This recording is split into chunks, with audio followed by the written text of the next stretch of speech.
Hello kids, welcome back. Today we are going to learn some important classroom commands in English and Spanish.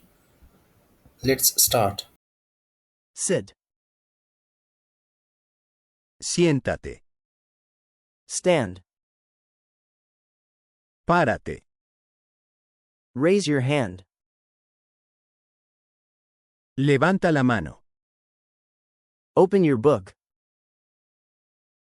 abre tu libro, Close your book.